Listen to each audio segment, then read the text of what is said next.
working. Oh, perfect. Nice. Hello London, super excited to be here with this panel. We're transitioning right from the power of storytelling. That was an awesome panel. Thank you very much. To the power of play for purpose. And before we get started with this awesome panel with Joerg, Nat, Dan, and Blake, I have the honor to explain a bit about the basics of play for purpose. What do we mean by play for purpose? What is the framework? First and foremost, who am I? I'm Ben, the co-founder of Zeedz. Together with my co-founder Sven, I founded this company about last year, and what we did is basically we combined elements of sustainability, Web3 and gaming to what we then called at that time play for purpose. And I'm super happy that now we have this here at NFT London and that we can explain it to you. So what is play for purpose all about? Well, play for purpose starts with the assumption that every one of us in this room, every one of you, everyone working in games and in storytelling has a huge amount of power. Now you might say, what the hell, Ben, what power? I just bought this board last year. I'm down 90%, what the hell is my power here? But it's a very basic power that we have, the power of play. And let's take a step back on what we're doing every day. We are not only making fun games for our users, but we are working with something that is older than mankind, right? So animals use the power of play to use the skills and to learn the skills they need for their survival, right? And if you believe the Dutch historian Joseph Singer, then actually play is the basis of all culture. So that is the power that I'm talking about that every one of you has. Now you add the kind of elements that you get with video games, kind of the immersion and the storytelling with it, you get all those dramaturgical, persuasive strategies on top of that. Plus, all of us that are working now in Web3 games, we also get an economic incentive layer, right? So we can guide our users with economic incentives. And play for purpose is basically saying you have that power and use it for good. Use it for a purpose. And what do we mean by purpose? We basically say that purpose is one of the 17 SDGs, UN Sustainable Development Goals, and that can be climate action, that can be zero poverty, zero hunger. That's basically what we mean by purpose. How can you implement that purpose? Well, basically there are three very easy strategies to do it. On a bottom foundation, we are doing that at Zeedz by purchasing carbon offset credits from the purchases that users are doing inside our application. You can provide financial help, financial funds to NGOs, don't do it yourself, to NGOs that are in the field of the purpose that you're working on. And that is something very basic that you can do. We are working with programmable money, and that is something very basic you can start. But there's something more that you can do. You can interweave actually your game mechanics with the purpose that you're working for. As an example, at Zeedz, what we are doing, we are basically wanting to make an easy way to fight climate change, to take climate action. And what we did is you can plan our small little creatures according to the real world weather into actual real world locations. So users actually have to learn about climate change and to learn about different climate zones in order to grow their seedlings. So that is something that you can do as a second level to actually use game mechanics to trigger behavioral change. And then ideally, that all leads to kind of a joint action, point number 3. You can build a community around your purpose. We know that games are superb for actually building communities, and if you get them around a purpose, that is perfectly. You can do it with building DAOs, you can do it as we're doing it at Zeedz with building a token and handing that to partner projects, and we're going to see a very wide array of purposes and how we intertwine them into games. Just one last sentence from me, why should you do it? Well, you shouldn't just do it for the good of the planet, you should do it for your own good. It was a study by McKinsey, probably the most capitalistic company that you find out there if you want, and they are quite clear on the projections of what purpose will mean to our economy in the future. 80% of the companies that do not have a clear purpose will die out by the end of the decade because consumers are growing increasingly aware of the purpose. So make yourselves a favor, integrate a purpose into your game, and let's make play for purpose something that is the future of NFT gaming. But now enough from my side. Welcome to the panel, and maybe if we start with you, Dan, Yeah, hey everyone, I'm Dan. I'm the founder and lead developer of Revolution. I started Revolution whilst working as a software engineer at Google and have since left to focus on the project full time. So Revolution really started as a conversation about what a mess humankind had made on our planet and what we would do differently if we had the opportunity to start all over again. So it's a game built to provide a new outlet for people to learn about the short and long-term consequences of the decisions that they make regarding our planet, whilst of course still being entertaining, which should go without saying with it being a game. So in Revolution, you'll have the opportunity to create, develop and sustain ecosystems and eventually civilizations on your very own planet. Our beta, launching later this year, is bringing the ability to be able to populate your planet with alien plants and creatures. But that's not going to be any simple feat, as you'll have to sort of find a way to be able to create sustainable food chains. And while some plants and creatures may bring you more income or certain in-game benefits, you'll have to make sure that they fit into a food chain and that those creatures have a food source and a sustainable ecosystem around them, so that your long-term benefits stay and you're not just raking in the sort of short-term income and not thinking about what's going to happen a year on from your decisions. So really, in short, we just hope to be able to entertain people while sort of promoting and rewarding the long-term focused behaviour which supports our planet and also the wider Web3 ecosystem.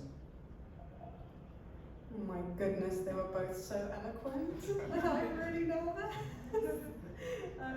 That was a great intro. So I'm Gimme, or Nat, if you want to be really Web2 about it.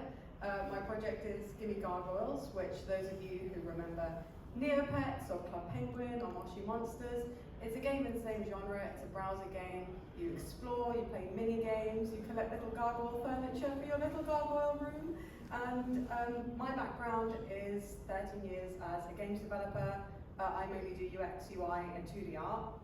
The earlier part of my career was like very much games for fun, so like web games for Disney and Nickelodeon and Cartoon Network and all their like fun properties. And then later in my career, much more kind of thinking about ways to use games for making the important things in life fun. So fitness, healthcare, education, that kind of thing. So that was a much shorter introduction, but that's me and that's Gimme Gargoyles. That was super eloquent. You were perfect. Thanks. Yeah. Hi everyone, I'm Blake, and I come much more from the investment side of crypto, and so I've invested into a lot of Web3 games. Right now, what I think in the context of this panel, what would be great to talk about is kind of the game that we're building within my company's studio, which is called Resurgence. It's very complementary, I think, to what you two are also building, in the sense that it's a Web3 MMORPG that really focuses on the end of the world because of climate disaster. Very kind of not much imagination often needed for kind of the story that we're kind of weaving into what we're building.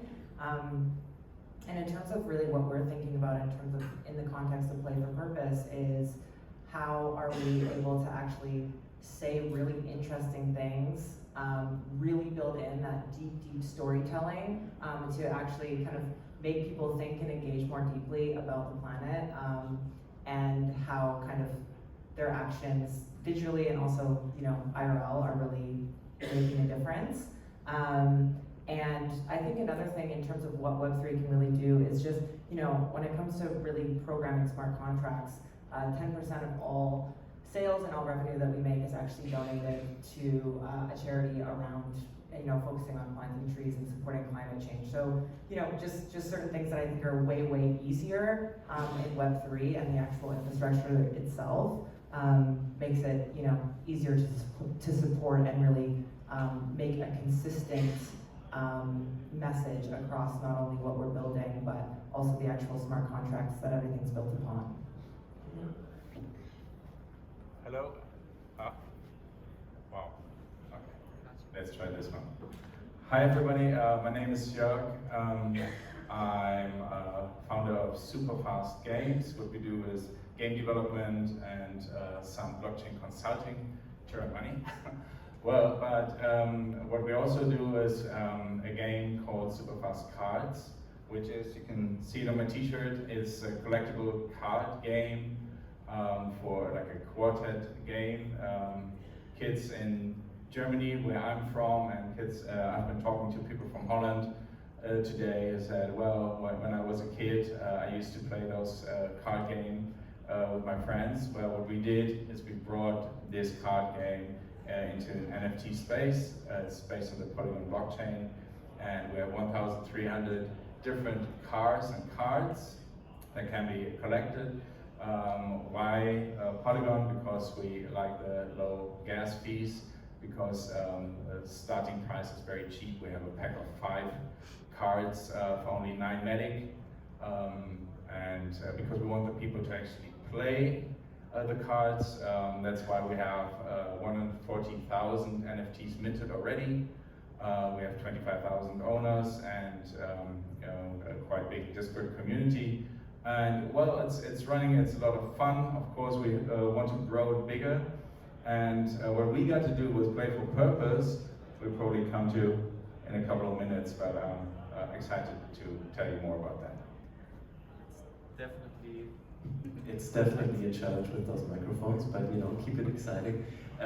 So it's super interesting to see those different use cases, right? Nat, Dan, and Jörg, from a consumer perspective, how different applications are implementing purpose. Some, like Zeedz, for example, starting it from the beginning, some others adapting play for purpose. And nice that we also have an investor perspective here, Blake. Thank you very much. So one question that I would have is on your journey of adapting a purpose. Maybe we stick with kind of like the games and the consumer perspective first, then we go into the investor perspective.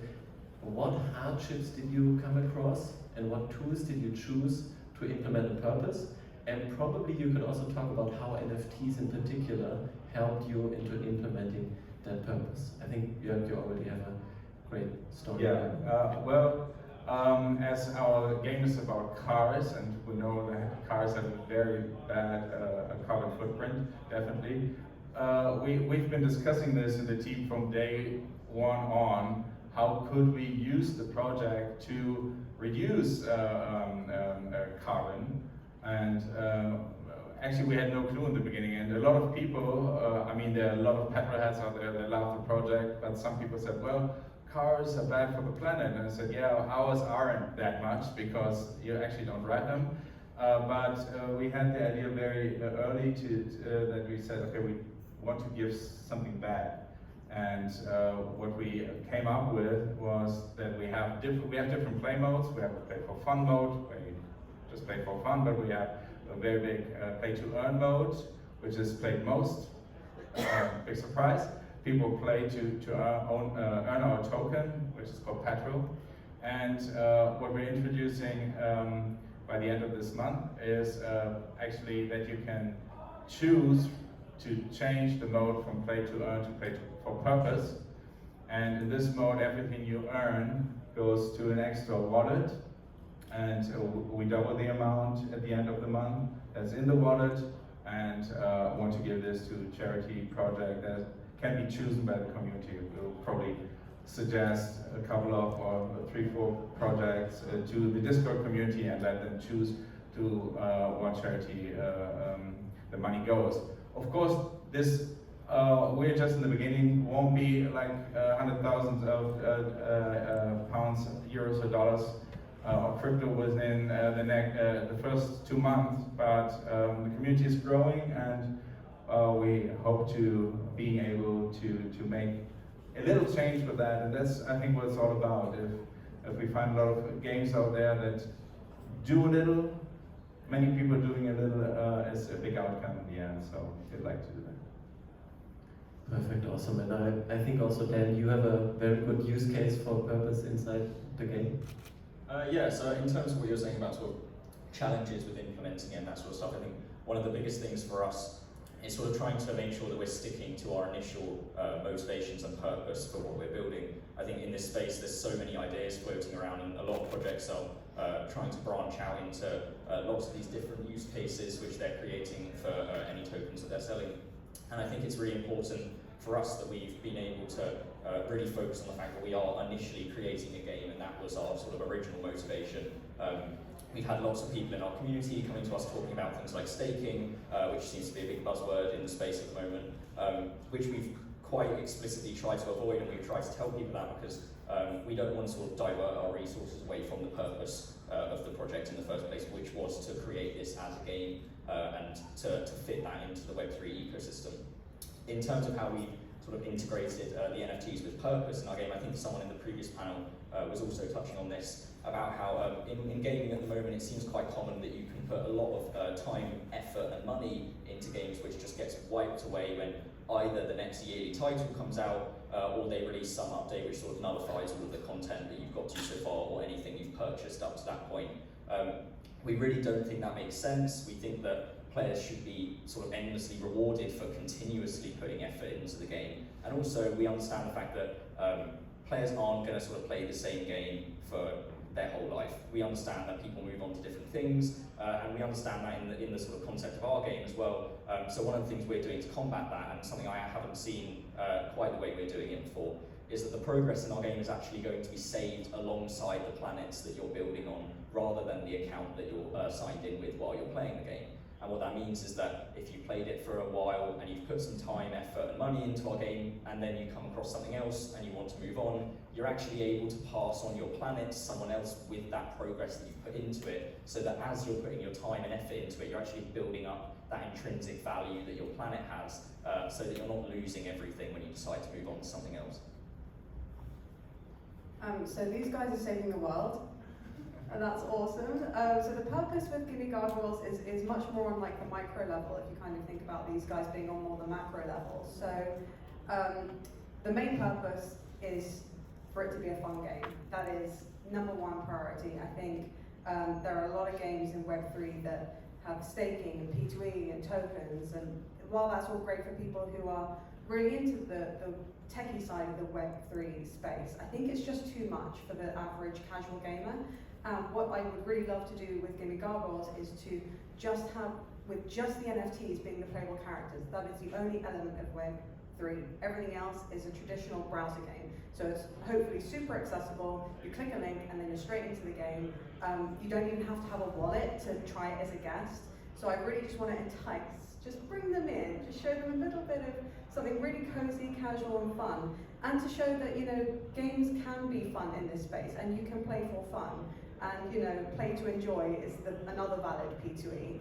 And so what I'd really love to do as we move on with the project is integrate the onboarding much more into the game experience. So, I mean, just from a UX perspective at the moment, it is a nightmare to have to download a wallet and put ETH in it and have, you know, and have to, like, self-custody of this as well, and write seed phrases down, like what even is that? For the average user, this is just not going to work long term.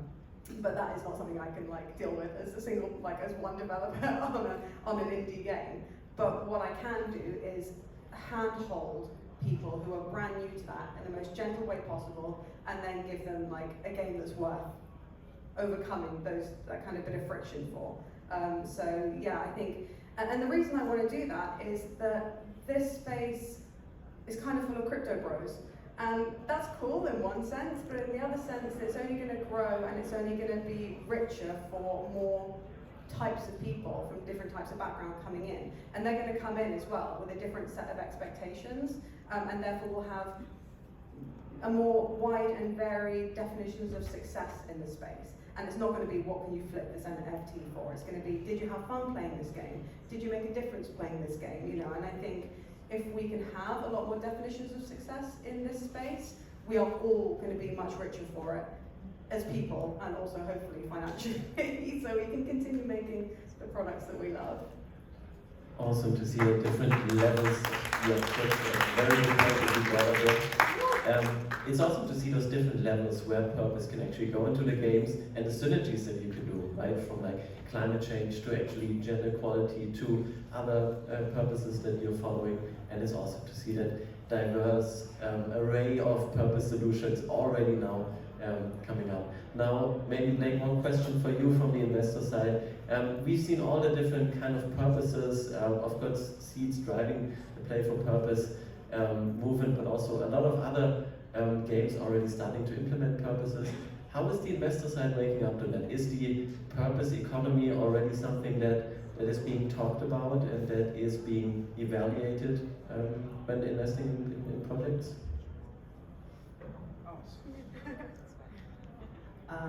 I would say I think a really good investor is open to all pitches and all deals if they think that it makes money. So I wouldn't say that it's at top of mind. I think it's still new in terms of all these ideas being worked out. And it's just, I think, a matter of alignment of incentives so that if there is this purpose that is the heart of a game, does it still align and make users actually want to engage? So I think the fundamentals are still the same. Is it fun? Are people going to genuinely like to play the game? Where is the real upside? And the upside may lie in that they'll want to play the game because there is a purpose, but I think that the same questions are there for maybe a traditional Web3 investor as they would be for a kind of more fun game. And it just adds another layer, which I think is interesting, but I think it's still really new, and I think it can't be the only thing, and it can't be maybe the main thing even. It has to be just part of the value proposition. But there needs to be, I think, real game mechanics still at the heart of what's happening. I think that is a tremendously important point, and I think what we also want to portray with the Play for Purpose framework, right, is we are not building educational games, right? Dan's game, Nat's game, and also your games, they are not games that you're playing to educate yourself. They are not serious games. And also that is something that we did at Zeedz. We didn't want to play a game or didn't want to create a game that is actually trying to educate the users. The thing is that ideally Play for Purpose is taking users that are just here for the fun, or in Web3 games and Play to Earn games that are just here for the game, and by using game mechanics they are actually turning those players into players that are here for the purpose and that are actually changing something. And I think we've already seen so many different varieties on how that can be done. I think we are already running to the end of our panel. Maybe we can have a one short round, one sentence on what would you advise future projects to implement a purpose? Maybe not. No, maybe you can tell us a little more about Zeedz first. We have 4 minutes left. So maybe you can tell us about your own project a little more, because that came a little short. All right, no worries. Yeah, sure, I can do that. Yes, Zeedz is basically the first Play for Purpose game, and we also try to kind of create a framework of Play for Purpose with a research institute from Germany, the University of Mannheim. And basically what you're doing at Zeedz is you have those small, cute little plant-inspired creatures, and you can plant them on the real-world map, as I explained before, and you can kind of grow them with the real-world weather. And the cool thing is that the different kind of plants that you have, of course, they have different profiles, and those profiles match the different climate zones, but we are not explaining that to the user. That's something that is being learned indirectly through the game. And the cool thing is, on every peer-to-peer marketplace sale, on every drop that we are selling, on every in-app purchase that we are doing, by the way, we also have a kind of off-chain model, what you were mentioning, Nat, before, that we have this kind of easy onboarding into our game. We are allocating funds to the gold standard. So the gold standard is our partner organization. They are providing carbon credits, and basically, so by playing the game, even without knowing, the users are already starting to support a certain purpose. And I believe that is a very important point, because we are not building educational games, right? We are building games that are fun first, that are, I think I like to play for fun, play for enjoyment. And that's something that we should really focus around, right? And I think also the venture of the future combines planet, combines purpose and profit, right? And only this way we can also be interesting for investors, I think, in the space, where we can say, hey, we do not only have a financial impact, but we also have a purposeful impact beyond that. So if you want to find out more, head on over to play-for-purpose.com or on Zeedz.io. You'll find more about my project. But how about we make one short round? I don't know what the time is, but maybe just one sentence each. How would you advise people on integrating a purpose? Very short, one sentence. Okay, as I said when I was speaking, I think a little change, many people doing a little change does a big change in the end. So maybe if everybody thinks about how to integrate purpose, whatever it is if it's environmental, social, or like Nat, like you said, I love the idea of bringing people to Web3, gamers that are not there yet. So whatever it is, think about it, how you could do it with your own project, and I'm pretty sure you'll find a good way to introduce purpose into your project. Thanks. And one sentence I would just say, games have to be fun first. 100%. And I don't have anything else to add because I've said everything and I couldn't think of anything in that time. But our game came out on Friday, the alpha, and I have it with me today. I would love for everyone to come and try it and see if you can beat my high score at the mini game. You can't. But yeah, I would love to show everyone the game, anyone who's interested. So I'll be out there. I think just to close up, I just want to build on your point about sort of not making educational games, and I think sort of one of the most powerful forms of education is being able to educate someone without them even sort of knowing that they're picking up that knowledge, and I think that also comes into the game being made primarily for the entertainment reason. If I can make a game which entertains someone and they're learning about our planet and sustainability without even sort of realising that, then I think that's really a powerful way to sort of teach people things. Perfect. Thank you very much for bringing purpose to NFT London. Thanks all.